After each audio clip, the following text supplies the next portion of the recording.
రామ్ చరణ్ తో సుకుమార్ సినిమా ప్రస్తుతం mega fans చాలా అంటే చాలా ఈగర్గా వెయిట్ చేస్తున్న ప్రాజెక్ట్.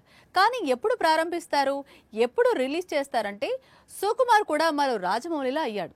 చరణ్తో సినిమాను కూడా మరో 3 ఏళ్లకు రిలీజ్ చేస్తాడు అనుకుంటున్నారు.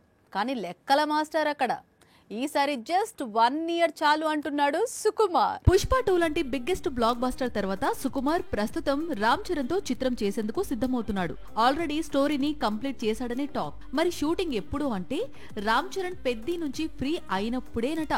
మార్చిలో పెద్ది రిలీజ్ ఉంది. ఆ తర్వాత చిన్న బ్రేక్ ఉంటుంది. ఆ వెంటనే సుకుమార్ తో మూవీని స్టార్ట్ చేయబోతున్నాడు రామ్. రంగస్థలం లాంటి సినిమా లేదా రంగస్థలంకు సీక్వెల్, ఇవన్నీ రూమర్స్ మాత్రమే. రామ్ చరణ్ కోసం సుకుమార్ ఈసారి పవర్ఫుల్ స్టోరీ రెడీ చేశాడని టాక్. వచ్చే వేసవిలో సినిమాను ప్రారంభించి 2027లో చిత్రాన్ని విడుదల చేసేందుకు సుకుమార్ ప్లాన్ చేస్తున్నాడట. ఇప్పటి వరకైతే ఇది ప్లానింగ్. హీరోయిన్ గా డ్రాగన్ బ్యూటీ రుక్మిణి వసంత్ ను ఎంపిక చేయనున్నారని ప్రచారం అయితే సాగుతోంది.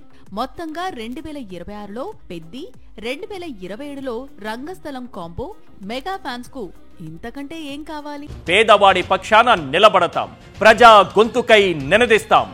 వాయిస్ ఆఫ్ వాయిస్లెస్, తెలుగువారి మనస్సాక్షి సాక్షి టీవీ. సాక్షి టీవీ ప్రసారాల కోసం మీ స్థానిక కేబుల్ ఆపరేటర్ను వెంటనే సంప్రదించండి.